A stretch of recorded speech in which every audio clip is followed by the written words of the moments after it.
नमस्कार, news zone में आपका स्वागत है। मैं आकाश शुक्ला। मैं इस वक्त अरुणाचल प्रदेश में मौजूद हूं और अरुणाचल प्रदेश का सबसे खास इलाका ईटानगर आते हैं और आप नाहरलगन नहीं जाते हैं, ऐसा हो ही नहीं सकता है। क्योंकि यहाँ पे अमूमन छोटे बड़े जो बिजनेस हैं, व्यापार हैं, वो नाहरलगन सेक्टर में ही किए जाते हैं। चाहे वो फर्नीचर का हो, चाहे किसी को कॉर्पोरेट सेक्टर का अलग जॉब हो, या फिर यहाँ पे जो छोटे मोटे बड़े बड़े दुकानें हैं, वो सारी छोटी दुकानें भी, बड़ी दुकानें भी, हर तरीके की दुकानें भी आपको नाहरलगन में ही दिखाई पड़ेंगे। सस्ते कपड़े हों, महंगे कपड़े हों, या कुछ भी चीज आप अगर देखेंगे तो नाहरलगन ही आपको आना पड़ता है ईटानगर से। लेकिन नाहरलगन आने के लिए आपको ऐसे हाईवे से होकर जाना पड़ता है। हाईवे दिखाने का मकसद मेरा यही है कि ये तमाम दिल्ली में बैठे उन नेताओं के लिए है, या फिर उन बड़े बड़े अधिकारियों के लिए, या फिर हम बोले उन प्रशासन के उन लोगों के लिए है कि जो आंख बंद करके लगातार पैसा या फिर प्रोजेक्ट को अप्रूव करते रहते हैं।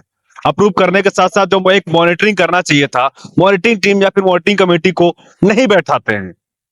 हम लोग कुछ भी काम होता है, इवन अगर हम लोग बात करें प्राइवेट सेक्टर की, बात करेंगे प्राइवेट सेक्टर में भी होता है कि हम लोग अगर किसी भी घर को बनवा रहे हैं या बिल्डिंग को बनवा रहे हैं या कुछ भी XYZ बनवा रहे हैं, तो उसको जा जाके समय समय पे चेक करते रहते हैं कि क्या काम सही हो रहा है, सही क्वालिटी से हो रहा है या सही क्वालिटी से नहीं हो रहा है।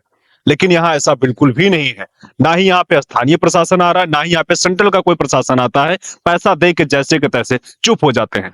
मैं तकरीबन 3 साल से ऐसे कैसे अगर आपको दिखाऊं तो बड़े ऑफिसर हैं जो केवल कुर्सी पे बैठ के नियम को पास करते हैं, ग्राउंड पे ना आके। क्योंकि आप इसका अगर रोड का आप हालत ऐसे दूर तक आप ऐसे देखते चले जाएंगे तो खराब से खराब सिचुएशन में ही रोड है। ये कहीं से कहीं तक भी ठीक नहीं हो रहा है और ना ही ठीक होने का उम्मीद ले रहा है। हम लोग अगर बात करेंगे यहाँ पे रोड का जो इसको, तो ये आपको पापू नाले से बंदरदेवा तक कंप्लीट होना है, पैकेज भी है। और इसको ठीक करने के लिए 341 करोड़ 71 लाख के आसपास का टोटल बजट है। ये इसी साल दिसंबर में इसको पूरा कंप्लीट होना है, लेकिन अभी तक इसको देख के हमें नहीं लग रहा कि दिसंबर में कंप्लीट होगा। क्योंकि जो रोड पिछले 3 साल में कंप्लीट नहीं हुआ है, वो दिसंबर में कंप्लीट कैसे हो जाएगा। अब और दूसरा साथ साथ में यहाँ पे जो एक लोगों का कहना होता है, लोगों का जो आरोप होता है उस चीज को लेके। क्योंकि क्या होता है, आप गाड़ियों को अगर दिखाएंगे तो गाड़ी जाने इसमें क्या होता है कि छोटे मोटे जो छींटे होते हैं वो लोगों के ऊपर पड़ जाते हैं, लोगों के ऊपर वो भी पड़ता है। और साथ साथ में दूसरा क्या होता है कि ये अभी तो सुबह का समय है तो ट्रैफिक नहीं है, लेकिन दिन में क्या होता है कि गाड़ी के साथ साथ यहाँ पे जो बिजनेस का रफ्तार भी कम हो जाता है। और रफ्तार कम होने से क्या, लंबा लंबा 2-3 किलोमीटर तक यहाँ पे ट्रैफिक लग जाता है, जाम लग जाता है। वो किसकी वजह से? खराब रोड और खराब क्वालिटी का रोड की वजह से। अगर रोड को सही समय पे सही समय ठीक कर दिया जाए तो शायद ऐसा कुछ नहीं होगा। यहाँ पे रहने वाले इस आसपास के इलाकों में करीब अगर हम लोग बात करेंगे ईटानगर और यहाँ मिला के तकरीबन 1 लाख के आसपास की आबादी यहाँ पे रहती है। और वो पूरी 1 लाख के आसपास आबादी को ऐसे ऐसे लंबे लंबे गड्ढों से होकर गुजरना पड़ता है। आप इसको दिखा दीजिए। पहली बार हमने देखा होगा, भारत के किसी इतिहास में देखा होगा पहली बार, कि जो इतना बड़ा टाउन, इतना बड़ा इलाका, उसमें भी ऐसे ऐसे मानो नदी बैठा दी गई, छोटा मोटा तालाब डाल दिया गया। इसमें फिशिंग भी कर सकते हैं, या हो सकता है ऑफिसर लोग का मन करता होगा तो चेयर डाल के इसमें फिशिंग भी करते होंगे। ऐसा सिचुएशन है। आप किसी भी गाड़ी को देखेंगे, किसी भी लोगों को देखेंगे, आसपास का किसी से बातचीत करेंगे तो कहीं ना कहीं परेशानी हर किसी को इस टॉपिक को लेकर या फिर इस रोड को लेकर है। ये कब बनेगा, कैसे बनेगा, ये सवाल आज भी लोगों के मन में है। ना ही यहाँ पे अभी तक ड्रेनेज कंप्लीट हुआ है, ना ही अगर हम लोग बात करेंगे तो रोड अभी तक कुछ इसमें कंप्लीट हुआ है, ना ही काम चल रहा है। अमूमन क्या होता है आपको पता होगा कि छोटे शहर या किसी बड़े दूसरे शहर की बात करेंगे तो प्रोजेक्ट लेने के साथ साथ में इसका मेंटेनेंस भी किया जाता है। जो इलाके में, जिस इलाके से लोगों को आना जाना होता रहता है, उसको रात रात में ठीक कर दिया जाता है। बाकी का काम जहां पे कम आबादी होती है उसको करते रहते हैं। लेकिन यहाँ ऐसा नहीं है।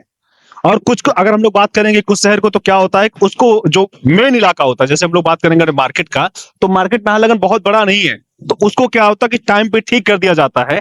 बाकी जो चीजें होता है उसको समय समय पे दूसरे टाइम पे, या फिर हम लोग बोलेंगे दूसरे महीने में, दूसरे जगह में उसको कंप्लीट करते हैं। लेकिन यहाँ ऐसा नहीं है।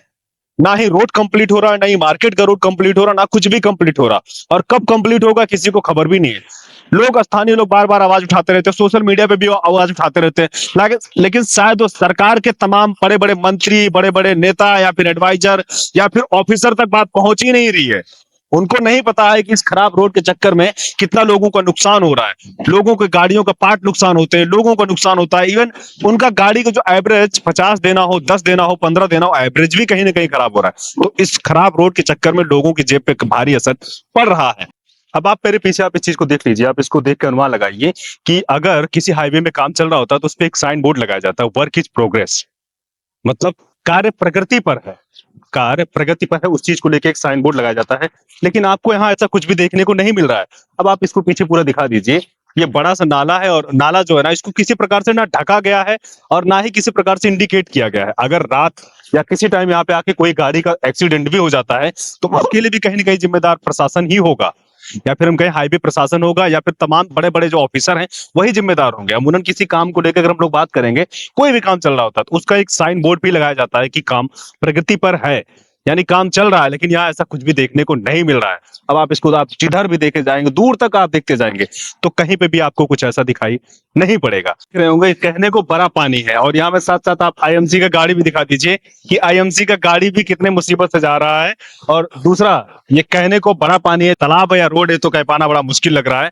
हम पीछे दिखा रहे हैं आपको ट्रिम्स के सामने का कैसा सिचुएशन है, अब हम आपको साथ साथ में बड़ा पानी का भी सिचुएशन दिखा रहे हैं कि बड़ा पानी का कैसा कितना बुरा हाल हुआ पड़ा है। आप सोचो जरा कि दूर तक आपको केवल तालाब ही तालाब नजर आ रहा है। ये तालाब नहीं है भाई साहब, ये हाईवे है कहने को, लेकिन बस हाईवे नाम मात्र का है, बाकी हाईवे के नाम पे तो कुछ बचा भी नहीं है। अब आप इसको साथ में दिखा दीजिए, साथ में ड्रेनेज को भी दिखा दीजिए आप कि ड्रेनेज बचा है क्या, इसमें कुछ, इसमें से पानी पास होगा?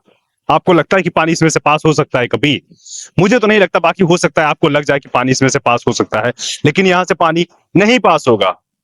ये आप पीछे पानी पास होगा तो कहाँ, इस पे आप इधर दिखाते हो। चलो ऐसे ऐसे कैसा सिचुएशन है, लोगों की गाड़ियां महंगी महंगी गाड़ियां यहाँ से जब होके जाएंगी तो उनके पार्ट खराब होंगे या उसमें कुछ दिक्कत परेशानी आएगी, उसके लिए कौन जिम्मेदार होगा?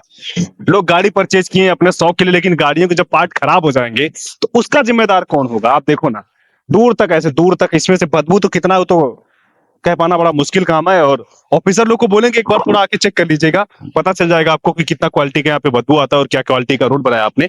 और साथ साथ में आप इसको दिखा दीजिए, यहाँ पे अगर हम लोग बात करेंगे तो बड़ा पानी काफी फेमस जगह है, अरुणाचल प्रदेश का काफी फेमस जगह है। और अच्छा अच्छा यहाँ पे जो हम लोग बात करेंगे तो बढ़िया बढ़िया यहाँ में चीजें भी मिलता है, बड़े बड़े होटल भी हुआ करते थे फेमस, एक अपने एक समय में काफी फेमस जगह था, लेकिन अभी इसका सिचुएशन बहुत खराब हो चुका है। आप इसको दिखा दीजिए दूर तक बस।